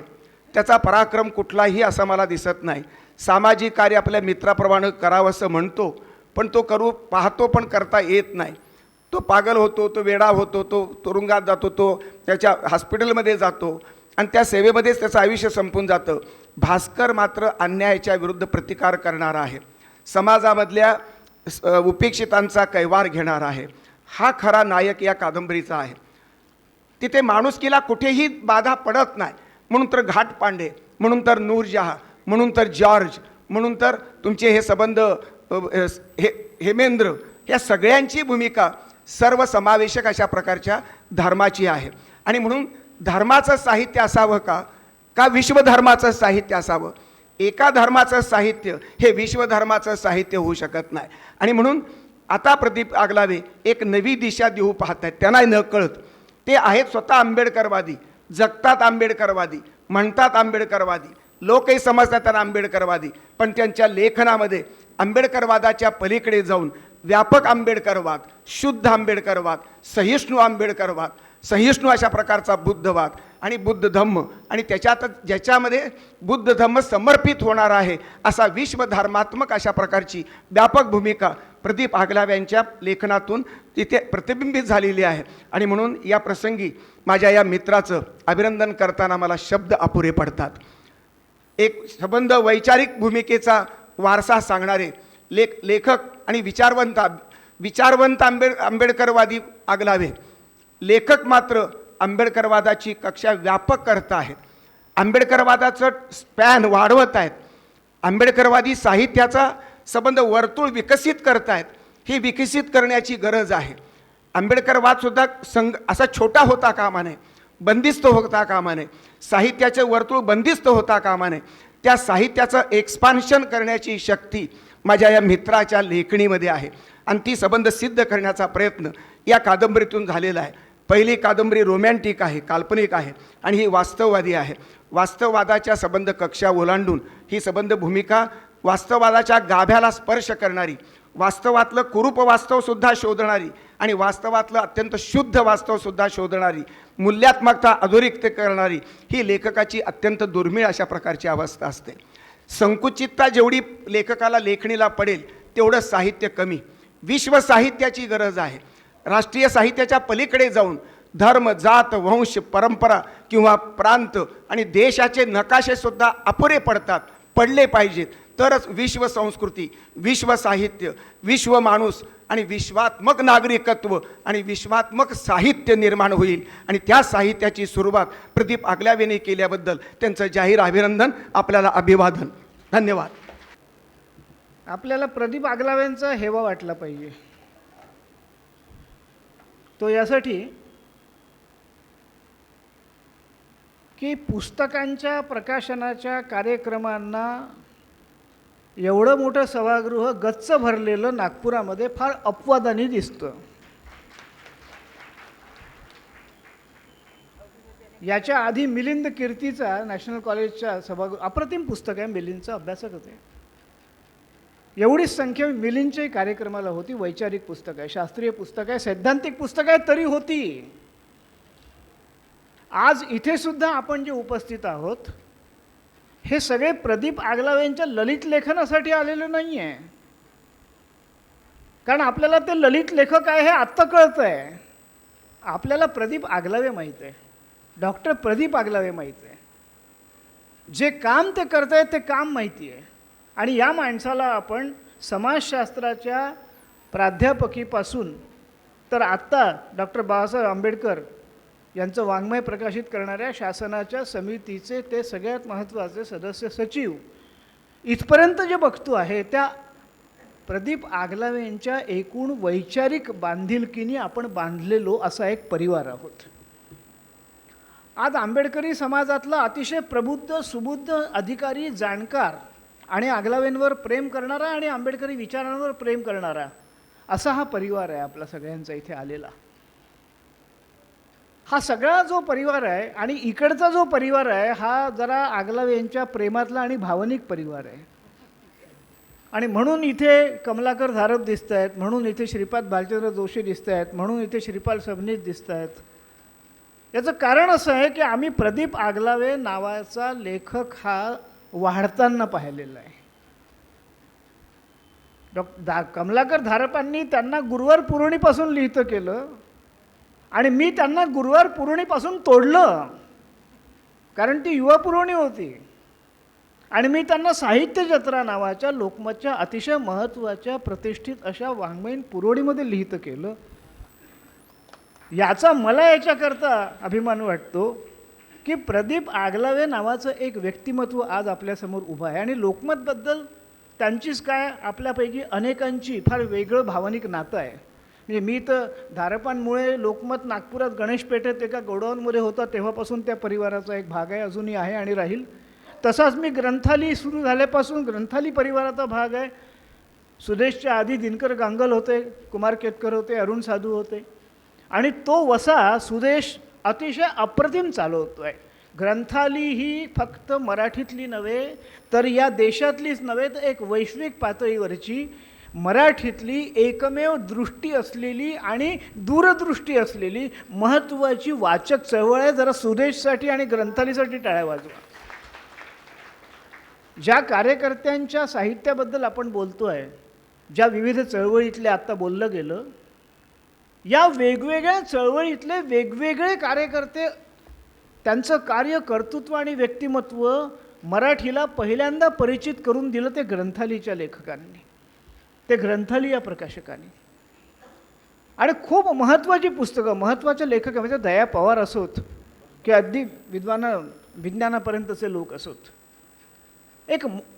हे मी याकरता पार्श्वभूमी मांडतो आहे की प्रदीप आगलावेंची ही कादंबरी ग्रंथालींनी प्रकाशित केली आहे आणि या कादंबरीचं सतीश भावसारनी केलेलं मुखपृष्ठ, याच्यामध्ये आनंदराव वासनिक या माणसाचं पूर्ण कादंबरीमध्ये आपल्याला जेवढा वासनिक कळणार नाही तेवढं सुंदर पोर्ट्रेट पेंटिंग, सगळं व्यक्तिमत्व या आनंदराव वासनिक नावाच्या कार्यकर्त्याचं सतीशनी इतकं अप्रतिम रेखाटलेलं आहे आणि ज्या शैलीत रेखाटलेलं आहे, खूप महत्त्वाची असतात मुखपृष्ठसुद्धा, जी संपूर्ण लेखनाचा आशय व्यक्त करतात. केवळ विक्रीपुरती मर्यादित नसतात मुखपृष्ठ. सौंदर्यपूर्ण काय आहे त्या लेखनातलं, ते त्या व्यक्तिमत्वाचं, ते पूर्ण सतीशनी या पोर्ट्रेटमध्ये आणलेलं आहे. एक कादंबरी ग्रंथालीची आहे, एक कादंबरी कोल्हापूरच्या अभिनंदन प्रकाशनाची आहे. माझं स्वतःचं मत असं असतं प्रत्येकच प्रकाशन समारंभामध्ये की इंग्रजीमध्ये फार चांगली म्हण आहे समीक्षेबद्दल, की समीक्षा कशी असावी तर ती तरुणीच्या स्कर्टसारखी असावी. तिने जे काही दाखवण्यासारखं आहे खरं ते झाकून ठेवावं, परंतु उत्सुकता जागवावी. ही इंग्रजीतली समीक्षेबद्दलची असलेली अतिशय सौंदर्यवाचक म्हण आहे. समीक्षेचं काम इतकंच आहे. पुस्तक तुम्ही विकत घेऊन वाचावं, कारण मी पण वाचक चळवळीचा कार्यकर्ता आहे. नुसत्याच ग्रंथाली वाचक चळवळीचा नव्हे तर एका मोठ्या व्यापक वाचन आणि ग्रंथालय चळवळीचा. कथानक मी तुम्हाला सांगणार नाही, ते माझं कामही नाही. बरंचसं तुमच्यापर्यंत तसंही पोचलेलं आहे. परंतु या व्यासपीठावरती जे विद्वान मंडळी याच्यावर भाष्य करायला आपल्याकडे आज आहेत, हे काय म्हणाले यातले काही मुद्दे आपण विसरून जात असतो. मी जरा ते अधोरेखित करतो आधी आणि मग माझं भाष्य करतो. सगळ्यात पहिले एक लक्षात घ्या की आगलावेंनी आपल्या प्रास्ताविकात काही फार महत्त्वाच्या गोष्टी सांगितलेल्या आहेत. त्याच्याशिवाय आपल्याला वाचक म्हणून आपण जेव्हा या कादंबऱ्यांना दोन्ही हात लावू तेव्हा आपल्याला त्याची फार मदत होणार आहे. या कादंबरीचं जे शीर्षक आहे, फुले फुलली श्रमाची, मी कादंबरी वाचायच्या आधी नुसतं शीर्षक वाचलं आणि मुखपृष्ठ पाहिलं तेव्हा मला असं वाटलं होतं की या कादंबरीच्या नायकाच्या श्रमाच्या प्रतिष्ठेची कदाचित त्या मूल्याची ही कादंबरी आहे. दुसरी मला जाणीव अशी झाली की जो कोणी या कादंबरीचा नायक असेल, ज्याचं चित्र मुखपृष्ठावरती काढलं गेलेलं आहे, त्याच्या श्रमाशी कुठेतरी ही फुलं संबंधित असली पाहिजेत. परंतु आपल्याला ती वाचल्यावर कळते, आगलावेंनी सांगितलं की कोणाच्या श्रमाची फुलं आहेत, कोणाच्या श्रमाची ती फुलं फुलली आहेत असं त्याला वाटलेलं आहे. ती त्याची श्रद्धा ज्या महामानवावरती आहे त्या महामानवाच्या श्रमाची फुललेली फुलं आहेत. हा खूप महत्त्वाचा मुद्दा आहे. हा स्वतः पण एकाच वेळेला त्या शीर्षकाचे दोन अर्थ जर आपण कादंबरी पूर्ण वाचली तर जाणवेल की आपल्याला ते एकाच वेळेला आनंदराव वासनिकच्याही श्रमसाफल्य वाटू शकतं, परंतु त्याला स्वतःला हे श्रमसाफल्य हे याच भूमीवरती झालेल्या दीक्षांत समारंभामुळे आणि त्या महामानवाने गाठलेल्या त्याच्या उंचीनंतर त्याला जे हवं होतं त्याचं जे साफल्य आहे त्याला डिव्होटेड आहे. हे सगळं शीर्षक हे खूप महत्त्वाचं सूत्र आहे या शीर्षकाचं. या शीर्षकाचा अर्थ खूप महत्त्वाचा आहे जो आपल्यासमोर आगलावेंनी मांडला. दुसरी महत्त्वाचं वैशिष्ट्य आहे की 18-19 वर्षाचा महाविद्यालयीन तरुण हा मुलाखतीवर आधारित कादंबरी लिहितो. तो स्पर्धेच्या निमित्ताने लिहो की स्वतंत्र लिहो, परंतु या माणसामध्ये समाजशास्त्राचं प्राध्यापक होण्याच्या पूर्व पात्रता कशा उपस्थित होत्या ते आपल्याला याच्यातून दिसतं की हा मुलाखतीवर आधारित, वास्तवावर आधारित अशा प्रकारचं ललित लेखन करू इच्छितो. त्याच्यातून तो पुढे समाजशास्त्राकडे वळतो, समाजशास्त्राचा प्राध्यापक होतो. हे शस्त्र आणि शास्त्र हाती घेण्याचं नाही आहे. परवाच कोणीतरी म्हणालं, अमुक अमुक टिकवायचं तर शास्त्र हाती घ्या आणि तमुक तमुक टिकवायचं तर शस्त्र हाती घ्या. काय फंटास्टिक विचार आहे तो. तुम्हाला काय शस्त्रांचे कारखाने चालवायचे आहेत का? शास्त्रांचे चालवा कोणतेही. शस्त्र कशासाठी हाती घ्यायला सांगताय तुम्ही लोकशाहीमध्ये, आणि तेही भारतीय राज्यघटनेच्या समतेच्या राष्ट्रामध्ये? बहुसंख्याक, बहुधर्मीय, बहुसांस्कृतिक, बहुभाषिक ही भारतीय आहे संस्कृती, कुठल्याही एका धर्माची नाही आहे. हे राष्ट्र भारत आहे, धर्मराष्ट्र नाही आहे. कोणत्याच धर्माचं होणारे नाही आहे कधीच, कधी नव्हतंच. पुढे होण्याचा तर मुद्दाच नाही. होतं कधी? पण भाषा, साहित्य, संस्कृती जरा माध्यमांमधून तपासा ना. भाषा कशाकरता वापरली जाते? प्रेमासाठी, सेवाभावासाठी, कोणता संदेश देण्यासाठी? सूड घेण्यासाठी, द्वेष पसरवण्यासाठी, कपट करण्यासाठी, कारस्थानांसाठी. भाषा, साहित्य, संस्कृतीची ही क्षेत्र नाही आहेत. पण माध्यमांच्या द्वारे भाषा, साहित्य, संस्कृतीची हीच क्षेत्र केली जात आहेत. त्याच्या शस्त्रास्त्रांच्या व्यापाऱ्यांचा सुद्धा खूप मोठा वाटा आहे. म्हणून तर युद्ध 24 तास दाखवतात ना. वार इंडस्ट्री प्रमोट करते युद्ध. शस्त्रास्त्र विकली गेली पाहिजे, माणसं मरतील, संवार होईल, उद्ध्वस्त होईल, तेव्हाच बिल्डिंग कन्स्ट्रक्शनचा व्यवसाय पुन्हा उभा होईल ना. मानवी मूल्यांचा आणि मानवी भाषा, साहित्य, संस्कृती ही नेहमीच संहाराच्या विरोधात उभी आहे. ही नेहमीच मूल्यांच्या बाजूने उभी आहे आणि ही मूल्य विवेकी आहेत. आनंदराव वासनिक जो आहे, वयाच्या 18व्या वर्षी जाणवणारा, हा संपूर्ण आयुष्य एक चौथी फक्त शिकलेला, आयुष्यभर शिक्षण नसलेला, हा संपूर्ण आयुष्यभर भटकंती केलेला, सतत अस्थिर, पण त्याचं अस्थिर आयुष्यावर प्रेम आहे हे लक्षात घ्या. तो स्थिर असलेल्या नोकऱ्या सोडतो. साहसी आहे. कशासाठी करतोय हे साहस? तो जीवनाचा शोध घेतोय. त्याला कळतंय की नाही माहीत नाही, लेखकालाही कळतंय की नाही माहीत नाही. पण आपली नोकरी सोडून ज्याची नोकरी गेलेली आहे त्याला तो देतोय आणि स्वतः निघून जातोय खेड्यावर आपल्या भावाची शेती करायला. काय आहे हे? ज्याला मूल्य म्हणतात ते वाङ्मयात असं येत असतं पात्रांच्या मधून. हे मानवी मूल्य आहे, हे विवेकी मूल्य आहे, हे प्रेमाचं मूल्य आहे, सद्भावनेचं मूल्य आहे, सहिष्णुतेचं मूल्य आहे. आनंदराव वासनिक हा अनेक मूल्य, आणि हे या 18 वर्षाच्या 19 वर्षाच्या तरुणाला त्याच्या अबोध मनावरती का होईना पण जाणवत आहे. बोध मनावर नसेल जाणवत. पण आज मी का पुनर्लेखन करा असं तुम्हाला म्हणतोय की आज आनंदराव वासनिककडे पहा, आज रजनीकडे पहा, आज रेखाकडे पहा, आज भास्करकडे पहा. कुठे आहे भास्कर आज? तो तर अस्तित्वातच नाही आहे. समाजवाद काय झालं त्याचं? कुठे गेला तो? त्याच्या बापाला कामात नाही राहिला आता काही, कारण समाजवादच संपला. त्यामुळे त्याच्याबरोबर जाऊ नको असं म्हणायची गरजच नाही आहे. आता कोणाबरोबर जाऊ नको हे सांगणारं लेखन करा. कोणासोबत जाऊ नको हे त्या बापानी सांगितलं पाहिजे. हे फार महत्त्वाचं आहे. त्याला कारण असं आहे की भाषा, साहित्य, संस्कृतीच्या क्षेत्रांनी हे क्षेत्र आता सत्तेला, बाजाराला, माध्यमांना, शासनाला आपल्या हाती पाहिजे. आम्ही 2 महिने झाले शासनाशी भांडतोय. सगळ्या भाषा, साहित्य संस्थांच्या, संस्कृती मंडळ असो, विश्वकोश मंडळ असो, राज्य मराठी असो, या सगळ्यातून लेखक, कलावंत, विचारवंत, साहित्यिक नेमण्याची गरजच ठेवायची नाही. फक्त सेक्रेटरी म्हणेल आणि मंत्री सांगेल तसं बाबू लोकांनी भाषा, साहित्य, संस्कृतीचे क्षेत्र चालवायची. इतका निर्लज्ज व्यवहार भाषा, साहित्य, संस्कृतीच्या व्यवहारात शासनाने कधीच केला नव्हता जो महाराष्ट्र शासन आता करत आहे. लेखकांनी यासाठी सजग असण्याची गरज आहे. भाषा, साहित्य, संस्कृतीची क्षेत्र सुरक्षित राहिली तरच मानवी संस्कृती, मानवता, सहिष्णुता, विवेक, राज्यघटना ही क्षेत्र सुरक्षित राहतील. आणि दुर्दैवाने आपला लेखक हा व्यवस्था शरण झालेला आहे, सत्ता शरण झालेला आहे, लोभ आणि स्वार्थ शरण झालेला आहे. आंधळा झालाय त्यांनी. तोंडातून ब्र काढायची. मी विनय हर्डीकरला एकदा म्हटलं होतं एका कुठल्या तरी अंकासाठी की मला लेख द्या. म्हणे कशावरती? हां, पुरस्कार वापसीच्या वेळेस लोकवाङ्मयासाठी मी एक पुस्तक तयार करत होतो,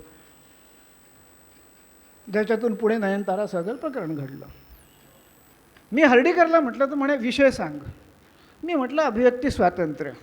हर्डीकरचं वाक्य खूप महत्त्वाचं आहे, सगळ्यांनी लक्षात ठेवा. विनय हर्डीकर म्हणे मी लेख देणार नाही. म्हटलं का? म्हणे काय झालं अभिव्यक्ती स्वातंत्र्याला? ज्याला अभिव्यक्तीचं स्वातंत्र्य घ्यायचं आहे तो घेतोच आहे, त्याची किंमत मोजतोच आहे, तुरुंगात जातोच आहे, छळ सहन करतोच आहे. तुकारामानेही केला, ज्ञानेश्वरांनीही केला. उदाहरणं देता नुसती तुम्ही का नाही सहन करत जर तुम्हाला अभिव्यक्तीचं स्वातंत्र्य पाहिजे आहे तर? तुम्हाला काय सरकारने अभिव्यक्ती स्वातंत्र्यासाठी तुमच्या मागे पोलीस उभे करून द्यायचे आहे का रक्षणासाठी? रणावीण स्वातंत्र्य कोणा मिळाले असं विनय हर्डीकरचं म्हणणं होतं. मी त्याच्याशी सहमत आहे. अरे मला जर पुरस्कारही पाहिजे, साहित्य अकादमी सांगायला लागली आहे साहित्य अकादमीच्या कार्यकारी मंडळाला की ज्यांना पुरस्कार पाहिजे असतील त्यांच्याकडून बॉन्ड लिहून घ्या की आम्ही ते परत करणार नाही. अरे तुमच्या काय वडिलांची आहे का साहित्य अकादमी? 7/12चा उतारा लिहून दिलाय, तुमची संपत्ती आहे ती. का लिहून देऊ मी तुम्हाला? ती स्वायत्त संस्था आहे, तुम्ही कोण होता तिला आदेश देणारे? हे आम्ही ओरडल्यामुळे त्या अध्यक्षांनी फक्त तो विषय पोस्टपोन केला, नाकारला नाही अजून, धोका कायम आहे. ही सजगता या कादंबरीच्या निमित्ताने आपल्याला हे बोलायला याकरता मिळतं आहे की या दोन्ही कादंबऱ्या, ज्या प्रेमाचा, ज्या मूल्यांचा, ज्या आंबेडकरी विचारांनी हा आनंदराव वासनिक आणि तुम्ही आम्ही सगळे प्रभावित आहोत, त्या मूल्यांची कादंबरी आहे. आणि त्या मूल्यांना कधी नव्हे तेवढा धोका आज या देशात निर्माण झालेला आहे. म्हणून मी आगलावेंना या दोन्ही कादंबऱ्यांचं पुनर्लेखन करण्याचा आज जो सल्ला दिला तो याकरता दिला. माझं थोडंसं लांबलेलं परंतु आवश्यक असलेलं हे भाष्य मी इथे थांबवतो. या निमित्ताने आपण मला इथे पाचारण केलं, मी आपले आभार मानतो. धन्यवाद. विचार मंचावर उपस्थित सर्व शब्दभूषण मान्यवर आणि सभागृहातील उपस्थित सन्माननीय श्रोत्यांना माझा जय भीम. मी डॉक्टर दीपक पवार आपले सर्वांचे आभार व्यक्त करण्याकरता आलो आहो. परंतु आभार परक्यांचे मानायचे असतात, आपल्या माणसांचे नाही. आणि त्यामुळे आपले सर्वांचे आभार व्यक्त कसे करावे हा एक प्रश्न पडलेला आहे. याबाबत मी एवढेच म्हणू इच्छितो की फुलांचे हार कशाला, आभारांचे भार कशाला. फुलांचे हार कशाला, आभारांचे भार कशाला. नाते जपले हृदयाचे, त्या नात्याला दार कशाला, त्या नात्याला दार कशाला. आजच्या डॉक्टर प्रदीप आगलावे लिखित फुले फुल्ली श्रमाची आणि रजनी या 2 कादंबऱ्यांच्या प्रकाशन सोहळ्याच्या कार्यक्रमाचे अध्यक्ष, अखिल भारतीय मराठी साहित्य संमेलनाचे माजी अध्यक्ष व ज्येष्ठ साहित्यिक डॉक्टर श्रीपाद भालचंद्र जोशी सर, आपण आपला अमूल्य वेळ देऊन या कार्यक्रमाचे अध्यक्षपद भूषविले आणि अध्यक्षीय भाषणातून नाडीवैद्याप्रमाणे मार्गदर्शन केले. सर, मी व्यक्तिशः आणि आयोजकाच्या वतीने आपले आभार मानतो. आज या दोन्ही कादंबऱ्याचे विमोचन ज्यांनी केले ते अखिल भारतीय मराठी साहित्य संमेलनाचे माजी अध्यक्ष, महत्त्वाचे म्हणजे ज्यांच्या विचारांमध्ये स्पष्टता आणि निर्भीडता आहे ते सन्माननीय doctor Shripal Sabnis sir. Sir, आपण या कार्यक्रमाला आपला अमूल्य वेळ तर दिलाच, त्याबरोबर आपले नेहमीप्रमाणेच निर्भीड मत आणि विचार व्यक्त केले. सर, आपले मी व्यक्तिशः व आयोगाच्या वतीने धन्यवाद मानतो. आजच्या या कार्यक्रमाचे अतिथी व लोकमत या लोकप्रिय दैनिकाचे संपादक माननीय श्रीमंत माने सर. सर, आपल्या विचारांची श्रीमंती आम्हाला आस्वाद देऊन गेली. मी प्रथमतः आपल्या विचारांची श्रीमंती ऐकतोय. मला वाटते बरेच लोक आपल्याला प्रथम ऐकत आहेत आणि खरंच आनंद वाटला आणि खूप छान वाटलं. सर आपले मी व्यक्तिशः व आयोजकाच्या वतीने आभार मानतो. विशेष म्हणजे आज इथे उपस्थित दैनिक लोकमतचे पूर्वाश्रमीचे ज्येष्ठ संपादक, फार दीर्घकाळ ज्यांनी लोकमतची धूर आपल्या खांद्यावरती सांभाळली, माननीय कमलाकर धारप सर, आपलं वय 91 वर्षाचं असतानाही डॉक्टर आगलावे सरांच्या प्रेमापोटी आपण आलात आणि या आमच्या सत्कारांचा आपण स्वीकार केला. सर आपले मी व्यक्तिशः आणि आयोजकांच्या वतीने आपले खूप खूप धन्यवाद मानतो. आजच्या या प्रकाशन सोहळ्याचे भाष्यकार आणि साहित्याच्या सर्व क्षेत्रात मुसाफिरी करणारे आमचे मित्र स्नेही डॉक्टर शैलेंद्र लेंडे सर, आपले या कार्यक्रमाच्या निमित्ताने फक्त औपचारिक आभार मानतो. या प्रकाशन सोहळ्याचे प्रास्ताविक केले ते म्हणजे माननीय सुदेश हिंगलासपूरकर, जे ग्रंथालय या प्रतियश प्रकाशनाचे व्यवस्थापक आहे व फुले फुल्ली श्रमाची ही कादंबरी ज्यांच्या ग्रंथालय प्रकाशनाने प्रकाशित केली आहे. सर आपला मी व्यक्तिशः व आयोजकाच्या वतीने खूप खूप ऋणी आहे. आजच्या या दोन्ही कादंबरीचे लेखक डॉक्टर प्रदीप आगलावे सर, ज्यांनी समाजशास्त्र व डॉक्टर आंबेडकर विचारधारा यातील क्रमिक व संदर्भ अशा एकूण 41 उपयोगी ग्रंथाची आम्हाला आत्तापर्यंत बौद्धिक मेजवानी दिलेली आहे. तसेच डॉक्टर बाबासाहेब आंबेडकर चरित्र व साधना समितीच्या माध्यमातून गेल्या 2 वर्षात अगदी अल्प कालावधीमध्ये अनेक मागील प्रकाशित ग्रंथाचे पुनर्प्रकाशन केले. तसेच सरांच्या कार्यकाळात या 2 वर्षात एकूण 7 नवीन पुस्तके अत्यंत प्रतिकूलतेवर मात करून फार मेहनतीने आणि जिद्दीने प्रकाशित केली. तसेच येत्या जानेवारीमध्ये याच चरित्र व साधना कमिटीच्या माध्यमातून आपल्या नेतृत्वात पुन्हा 6 नवीन पुस्तकांचं प्रकाशन होऊ घातलेलं आहे. सर आपण आत्तापर्यंत विषयाशी संबंधित वैचारिक पुस्तकं दिली आणि आज या प्रकाशनाच्या निमित्ताने आम्हाला साहित्याच्या पुस्तकांची सुद्धा मेजवानी मिळत आहे. साहित्यिक कादंबऱ्या आता या पुढे लिहून आपण प्रस्थापितांची, जोशी सरांनी म्हटले त्याप्रमाणे नक्कीच सुट्टी कराल अशी आशा व्यक्त करतो. सर मला आपला खूप खूप अभिमान वाटतो. सर आपण माझे गुरु आहात. सर आपले खूप खूप धन्यवाद. न मानता आपल्या ऋणामध्ये आम्ही राहू इच्छितो आणि पुन्हा पुन्हा असेच प्रसंग आपल्या या सगळ्या प्रकाशनाचे घडोत ही आशा व्यक्त करतो. आजच्या कार्यक्रमाचं अतिशय उत्कृष्टपणे खुमासदार शैलीमध्ये संचालन करणाऱ्या डॉक्टर वीणा राऊत मॅडम, आपले मनापासून खूप खूप धन्यवाद.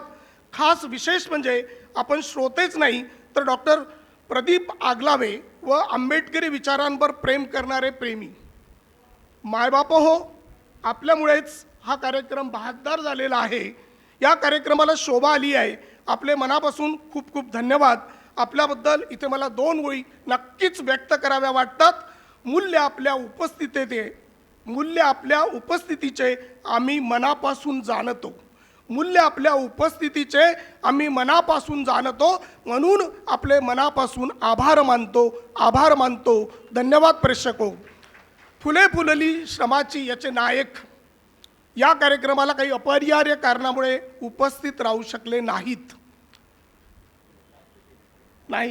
ते म्हणजे आयुष्यमान आनंद वासनिक सर. त्यांचे मनापासून खूप खूप आभार, कारण त्यांचं जीवन ही कादंबरी निर्मितीची आमच्या सरांना प्रेरणा ठरलेली आहे. परंतु त्यांचे कुटुंबीय आज इथे उपस्थित राहिले, त्यांनी सत्कार स्वीकारला, त्याबद्दल त्यांच्या कुटुंबियांचे खूप खूप धन्यवाद. या कार्यक्रमाकरिता राबणारे डॉक्टर आंबेडकर महाविद्यालयातील सर्व कर्मचारी आणि या महाविद्यालयाच्या प्राचार्या डॉक्टर भुवनेश्वरी मेहरे मॅडम, आपले आम्ही मनापासून आभार मानतो. तसंच आजच्या कार्यक्रमाच्या आयोजिका आमच्या गुरुमाता डॉक्टर सरोज आगलावे मॅडम यांचे खूप आभार. याचं महत्त्वाचं एक पुन्हा सांगतो, मी समाजशास्त्राचा प्राध्यापक आहे आणि अनेक सामाजिक विचारवंतांचा किंवा समाजशास्त्रज्ञांचा जीवन परिचय वाचताना एक विशेष बाब माझ्या ध्यानात आलेली आहे. जेवढे काही विचारवंत आणि समाजशास्त्रज्ञ आहेत, त्यांचं ज्यांच्या पत्नीची साथ ज्यांना मिळाली, त्यांचं लेखन विपुल झालं, त्यांचं आयुष्य देखील दीर्घ राहिलेलं आहे आणि त्यांच्या जीवनात आनंद राहिलेला आहे. परंतु अनेक विचारवंतांच्या बाबतीमध्ये किंवा समाजशास्त्रज्ञांच्या बाबतीमध्ये असं होतं, त्यांचा पिंड लेखकाचा आणि मॅडमचा पिंड काहीतरी वेगळाच असतो आणि बऱ्याच विचारवंताचं किंवा समाजशास्त्रज्ञांचं वैवाहिक जीवन नेहमीच अडचणीचं राहिलेलं आहे. पण आम्हाला गर्व आहे, अभिमान आहे की समाजशास्त्रज्ञ, सामाजिक विचारवंत, साहित्यिक, कादंबरीकार, किती किती बोलावं. या आमच्या सरांना आपली साथ फार महत्त्वाची आहे, मोलाची राहिलेली आहे आणि ते आम्ही अगदी जवळून पाहतो, अनेक वर्षापासून पाहतो आणि म्हणून तुमचे खूप खूप धन्यवाद. आणि ही साथ अशी चिरंजीव राहावी, पुढे पुढे सतत राहावी अशी आशा व्यक्त करतो. आजचा कार्यक्रम हा इथेच संपला हे आयोजकाच्या वतीने जाहीर करतो.